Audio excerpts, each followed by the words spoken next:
Good evening. Let's call this meeting to order and begin with the pledge.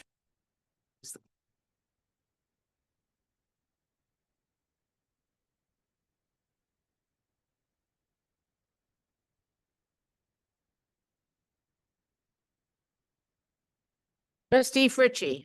Present. Trustee White. Present. Trustee Yost. Deputy Mayor Lopez. Here.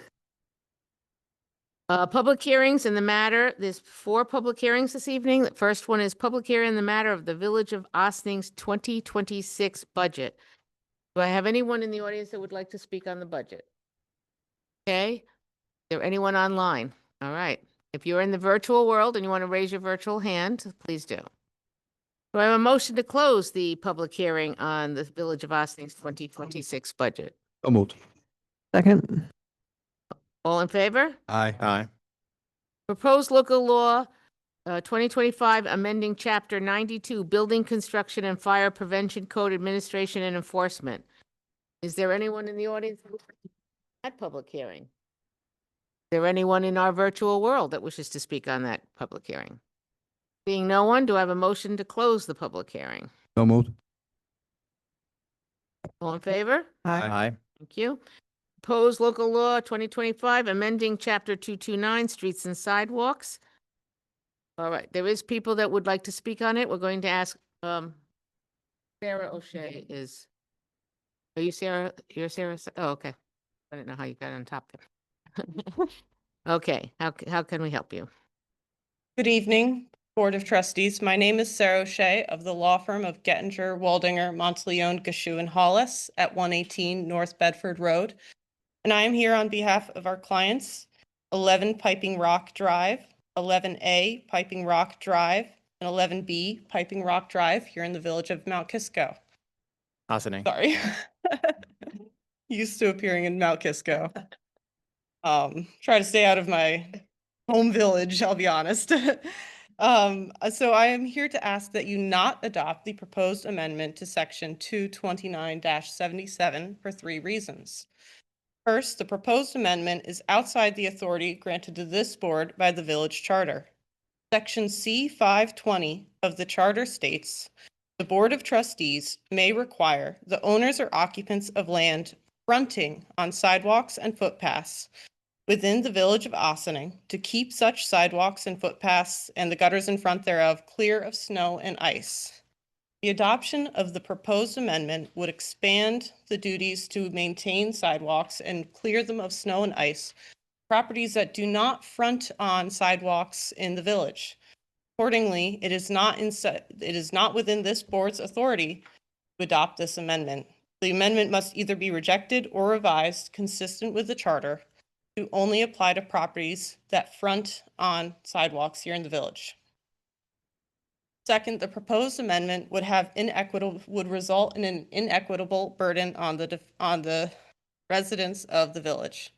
Residents whose properties face away from or are oriented away from sidewalks would be expected to maintain an area that is not in their sight line and it's not easily accessible. Either it's located at the back of their properties or there's some natural feature that prevents them from accessing it.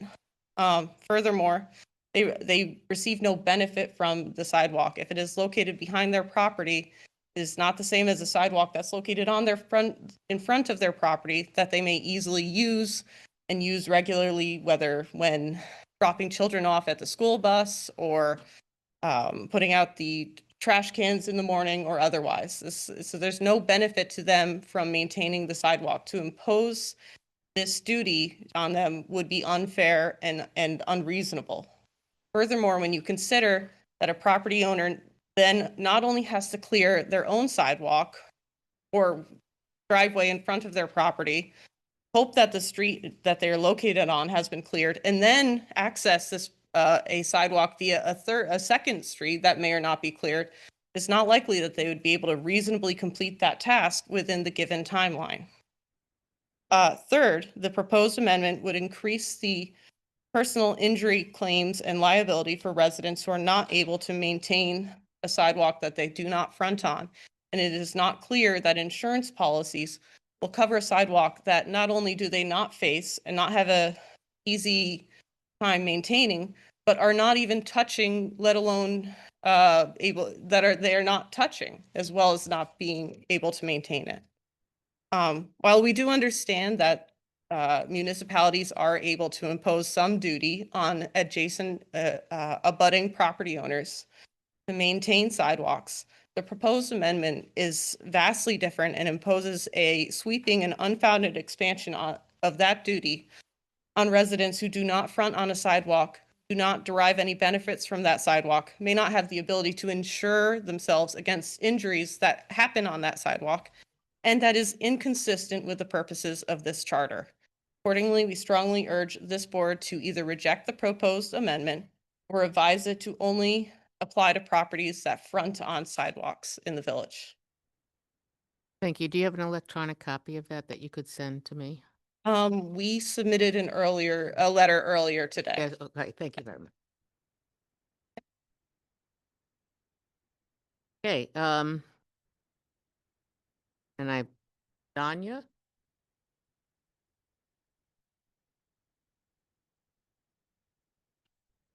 Good evening, everyone.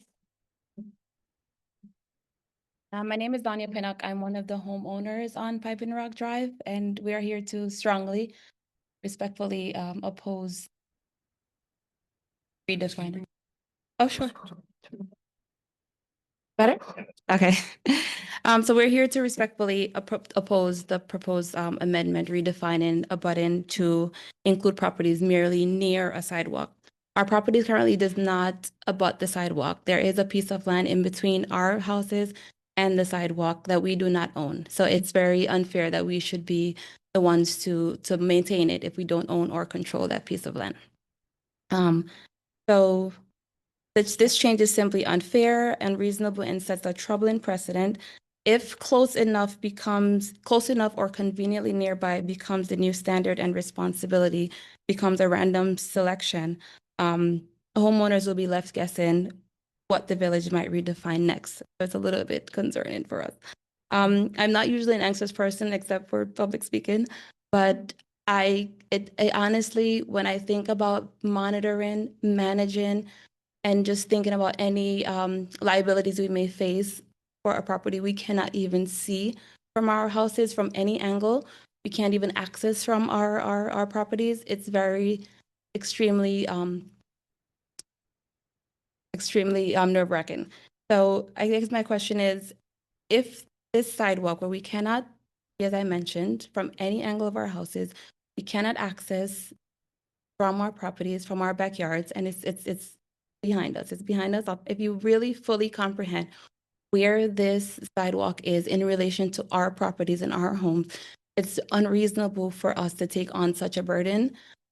And my question is, how are we expected to manage that sidewalk if we have no access to it from our properties and we can't even see it? So it's very nerve-wracking to think that we have to be taking on such a burden. So that's my question. How are we realistically expected to manage that sidewalk we can't even see and we have no access to from our properties? Thank you very much. In Thank a you. public hearing, the board listens. Okay, it's really not a back and It's forth. just a- Yeah, but well done. Annie?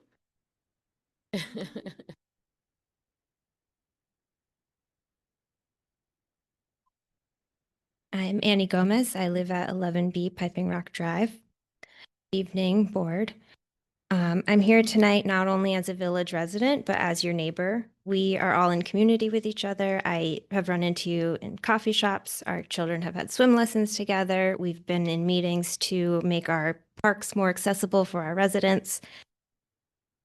And I'm an active member of this community and a committed volunteer, and you all are too, and that's why you're sitting up there.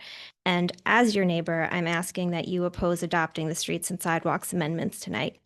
My neighbors and I were really surprised to receive a bill from the village this past winter saying we owed over $300 for a small portion of sidewalk to be shoveled on a street that we would never have thought was something that we would be responsible for.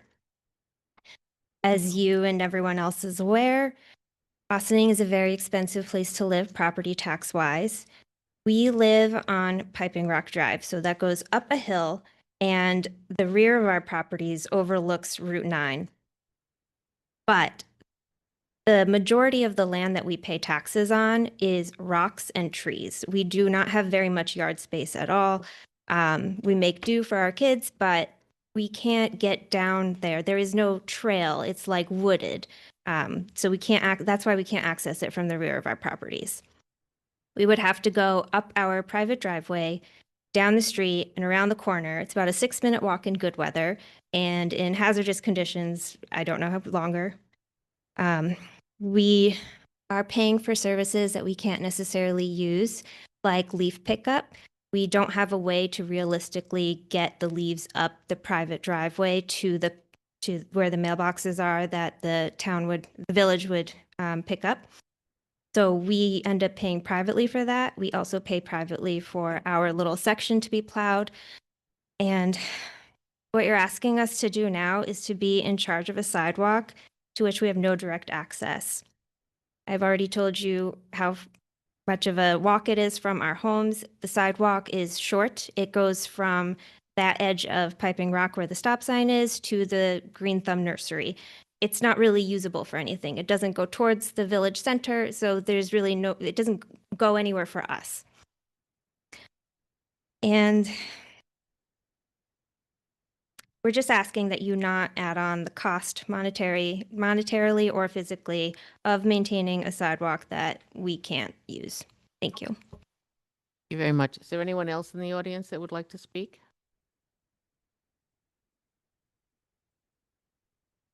Is there anyone in our but please raise your virtual hand. Is there someone? Okay.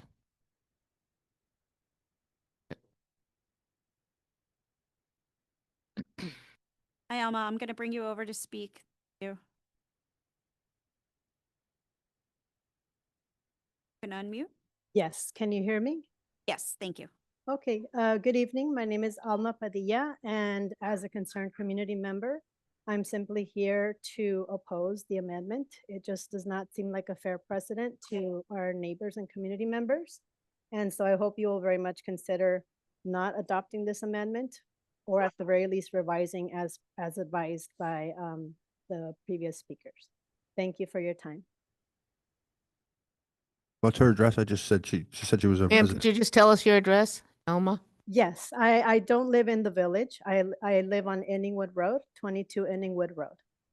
Thank you. Is there anyone else in the virtual world that would like to talk on this subject? Again, this is the public hearing. Okay, no? All right, we've heard, I'm sorry? Okay. So I have a motion to close the public hearing. So moved. Second. All in favor? Aye. Aye. Thank you very much. Proposed local law. Proposed local law 2025, amending chapter 247, towing. Is there anyone in the audience that would like to speak on that? Is there anyone in online that would like to raise their virtual hand to speak on that issue? Okay, seeing no one, do I have a motion to close that public hearing? So moved. Second. All in favor? Aye. Aye. Thank you very Aye. much. Mayor and trustee announcements. I have something. The village historian Joyce Sherrock Cole has asked me to share some exciting local history news with you. You may be familiar with the African American Heritage Trail here in Westchester County, which is currently 17 locations that speak to the role and the lives of Black citizens in Westchester County. And recently, the Jug Tavern of Sparta nominated a property in Sparta, which is the Lewis Brady House. Lewis Brady was a 19th century oysterman who came up here after the Civil War. He was a pioneering Black businessman. He owned cottage on right off of by the entrance to Scarborough Manor, a little tiny shingled cottage. Still stands, still inhabited.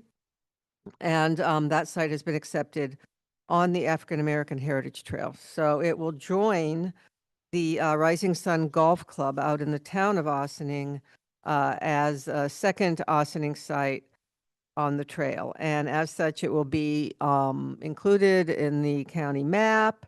It will be included online. It will be included in marketing materials that go up along I-95 as well. So it's good exposure for the village. Where is it?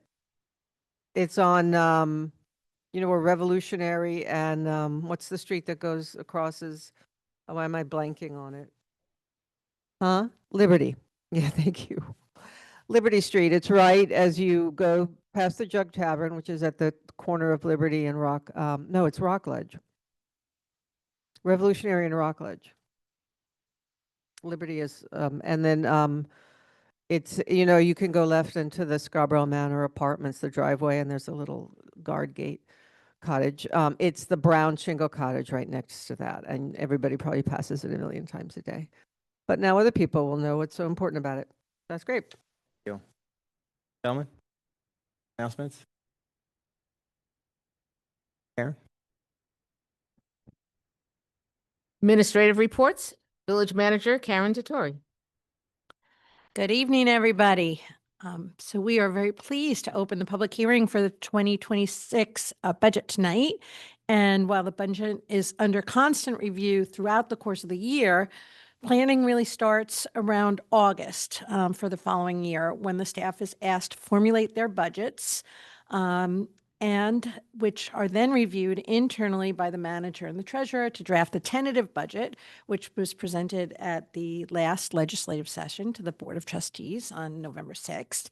And then subsequent to that, the budget is then reviewed by the board with all of the department heads over a period of several days, where it's reviewed in detail and then finalized for public comment. So it's a lot of work, and I want to commend the staff for their time and attention to this, and to the board for their time and attention as well.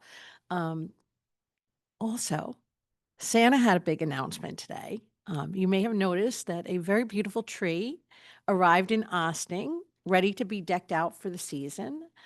So please make sure you join us for the tree lighting festivities on Thursday, December 4th at 6 p.m. in Market Square. I'm also very happy to announce that Code Enforcement Officer Kat Vasquez, who has been serving in the National Guard with the National Guard in Qatar for the last several months, is now back at work. And that Code Enforcement Officer Christina Guzman, who has been out on extended leave, will be coming back to work on Monday. And we are delighted to have them back at work, although I think no one is quite as happy to see them back at work as our Senior Code Enforcement Officer, Greg Gross, who has done a superb job holding the fort down without them. But it is definitely, he is definitely ready to have them back at work to help with their busy workload. So my announcements for tonight. Thank you. Corporation Counsel Stuart Kahan. Once again, parking tips from the Corporation Council. Many people are now getting tickets for failing to properly affix their registration on their windshield. Simple rule. It must be on the windshield. It must be to the right of your inspection. It can't be above, can't be below, can't block the VIN number. I see so many people who use masking tape, duct tape. Don't. Put it where it's supposed to be. And I promise you, you won't get a ticket. Or if you get a ticket, I know the prosecutor, and I think he may actually be kind on that one. The other one deals with overnight parking permits. Many people get tickets because they're told they have no tag. They then come in and show me a picture of the tag. The overnight parking permit must be placed on the driver's side rear window. If you put it anywhere else, our parking enforcement officer, who's here at night, will not see it. If he doesn't see it in that window, you will get a ticket. Again, I may be nice when you come in, but I will tell you again where you have to put. I won't tell you where to stick it. I will tell you where to put the particular permit. And again, this happens, and the chief knows this more often than not. I've had people put it on the windshield. I've had people put it on the rear. I've had people put it literally on their dashboard. Again, they're looking for a very specific location. Put it there, make sure it's there, and you won't get the ticket. That's your tip for tonight. Thank you. Thank you. Police Chief Aaron Zimmerman. I don't know if I could follow up the fireside chats with Corporation Counsel. But in any event, in regards to the tree lighting on December 4th, you'll definitely find plenty of parking and get front row seats because it's on the 5th at 6 o'clock. Sorry, Karen. Sorry, that was my fault. Yes. So Don't come on the 4th. it's on the 5th. But definitely come down That and is correct. yeah. I s- Thank you, Chief. You're welcome. I saw the tree today. It is quite nice. It is one that will make the Griswolds jealous. So just definitely come down and check it out. There'll be plenty of fun to be had for all. And if you want to stick around till December 17th, the menorah lighting will take place at Market Square as well. In the spirit of the holiday season, please be careful with online scams, especially this time of year. Be cautious all the time, but especially this time of year. If you buy a car online and it seems too good to be true, like an unfortunate gentleman who went to buy a second one after he found out the first one he bought was stolen. So please do some due diligence in purchasing cars online on, third-party sites like, Facebook or Instagram or, any of these apps that buy and sell trade things. Please be careful. Go and use a site online, use a service to check the VIN. If something seems a little hinky, call us. We could run the information for you and give you some tips if that's the case. So please watch out. We arrested the guy, so thank goodness. But at least you weren't out any money. In that note, little for us internally, the sergeant's results are out for the sergeant's test that just came out, and delighted to say that the scores were impressive. So good job to all the police officers that took the sergeant's exam for an upcoming promotions. In the spirit of the holidays again, we had a resident who wished to remain anonymous donate $1,000 worth of gift cards in $50 increments to be handed out to families in need. So be on the lookout for officers and our civilian staff handing out gift cards that were donated graciously by a local family to help out fellow residents. So definitely a good job. And we're proud to, facilitate, the wants of this resident who, as we tried our best, but they really wanted to remain anonymous. But thank you to that benefactor. Also, we'll be volunteering at some of the local churches on Thanksgiving. So if you see officers there, they're there to, help out and, facilitate some warm meals for some of the folks in town. Other than that, have a good night. Thank you. Organizational announcements. Is there anyone in our virtual world that would like to speak on an organizational announcement? It has to be event related only, shall be no longer than 2 minutes in length. Being no one, we'll move on to public comment on agenda items. Visitors are accorded a 4-minute opportunity to address the board on any of the resolutions on the agenda. Please raise your virtual hand if you would like to talk about that. Being no one. Visitor recognition. Visitors are accorded a 3-minute opportunity to address the board on issues not related to the agenda, but of relevance of the common good of the village. Is there anyone that wishes to do that? Seeing no one, moving on. Village Board resolutions, approval of minutes, November 5th, 2025. Resolved that the Board of Trustees of the Village of Ossining hereby approves the minutes of the November 5, 2025 regular meeting as presented. Do I have a motion? So moved. Second. All in favor? Aye. Approval of voucher detail report. November 19th, 2025. Resolved that the Board of Trustees of the Village of Ossining hereby approves the voucher detail report dated November 19th, 2025 in the amount of $1,441,652.18. Do I have a motion? So moved. Second? All in favor? Aye. Approval of IBWP voucher detail report, November 19th, 2025. Resolved that the Board of Trustees of the Village of Ossining hereby approves the IBWTP voucher detail report dated November 19th, 2025 in the amount of $4,244,019.49. Do I have a motion? Second? All in favor? Aye. Abstain. Ossining Youth Bureau, 2025 agreement with the Friends of White Plains Youth Bureau. Resolved that following review of Corporation Council, the village manager is authorized to sign an independent contractor agreement with the Friends of the White Plains Youth Bureau, whereby the village, through the Ossining Youth Bureau, will provide and oversee the Grandpas United program funded by Westchester County for a period of January 1, 2025. That'd be 25? Yep. To December 31st, 2025, and be it further resolved that the village shall be paid $16,666 for the services provided pursuant with the agreement. Do I have a motion? So moved. Second? All in favor? Aye.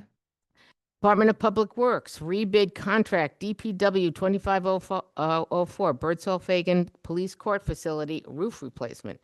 Whereas on May 7th, 2025, the Board of Trustees awarded contract DPW 25-04 Birdsall Fagan Police Court Facility roof replacement to D. Pareto? DiPaterio. D. Paterio. I will remember that for the rest of the thing. D. Paterio Contracting, and whereas on May 8th, 2025, a notice of contract award letter was sent to D. Paterio Contracting, and whereas on October 15th, 2025, D. Paterio Contracting advised the village that it was withdrawing its bid, and whereas the village wants to rebid the contract DPW 2504, now therefore be it resolved that following review of Corporation Council, the village clerk is authorized to advertise for new bids of contract DPW 2504 Birdsall Fagan Police Court Facility roof replacement. Such bids will be returnable to the village clerk. Do I have a motion? So moved. Second? All in favor? Aye. Department of Public Works, additional owner required testing and special inspection services for the new Indian Brook Water Treatment Plant. Whereas the Village of Ossining and Arcadius of New York, Inc. entered into an agreement effective June 7th, 2021, whereby Arcadius would provide construction management and resident inspection services for the new Indian Brook Water Treatment Plant. And whereas on June 5th, 2024, the village in Arcadius approved an amendment with the aforementioned agreement to add $110,000 to the not-to-exceed budget for construction management services for special inspection necessary to meet building code requirements for construction of the new IBWTP. And whereas in the proposal letter dated November 4th, 2025, Arcadius Senior Vice President Michael Kostner wrote, when we were prepared to the current not to exceed NTE budget of $110,000, the owner required testing and special inspections.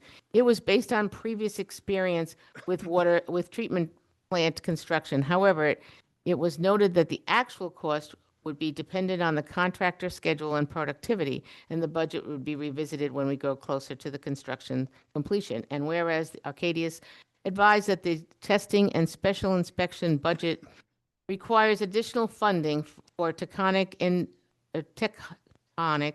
engineering to continue providing these required services through project completion, and assuming the contractor continue to schedule their work at the current pace. And now therefore be it resolved that the village manager is authorized to sign the November 4th, 2025 proposal letter adding $154,000 to Arcadius's existing not-to-exceed budget for special inspections.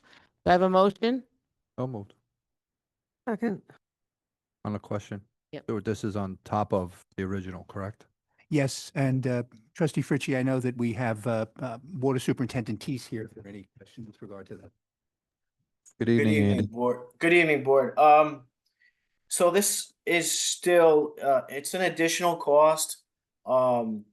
We can't get into the contractor's means and methods. When the construction management engineer looked at the original drawings, they looked at larger pours, like for example, like a 60 or 70 yard pour at a time. And what's happening is the contractor is doing smaller pours. So it's requiring more inspections, more rebar inspections, more testing of cylinders. I mean, we have to do it right because we want to do the job right, and we can't enforce larger pours because the way the health department requires this work, there has to be cold joints and correct joints, and the tamping of the ground and the rebar inspections and the soil compaction. We don't want to take any shortcuts. The good news is that the contractor is 200, Arcadis is 250,000 under budget so far on their original proposal. So we'll have to use 154,000 out of that, but it's the right thing to do. They're not happy about it, right? They're embarrassed. You know, they thought it would be less inspections, but their inspections are required. Okay, Hopefully that answers everything. Thank you. all in favor? Aye. Aye. Fire Department appointment, Washington Hook and Ladder, Company Number 2. Resolved that upon recommendation of the Fire Chief, Emmanuel Toribio. Toribio, Ossining, New York, was elected as active firefighter for Washington Hook and Ladder Company Number 2. Do I have a motion? So moved. Second. In favor? Aye. Aye. Is there any continuing business of the board? Is there any new business of the board? And I believe we're going to adjourn this meeting without executive session, so with no executive session. So moved. Motion to adjourn the meeting? So moved. Second. All in favor? Aye. Aye. 8:02. Let's go home.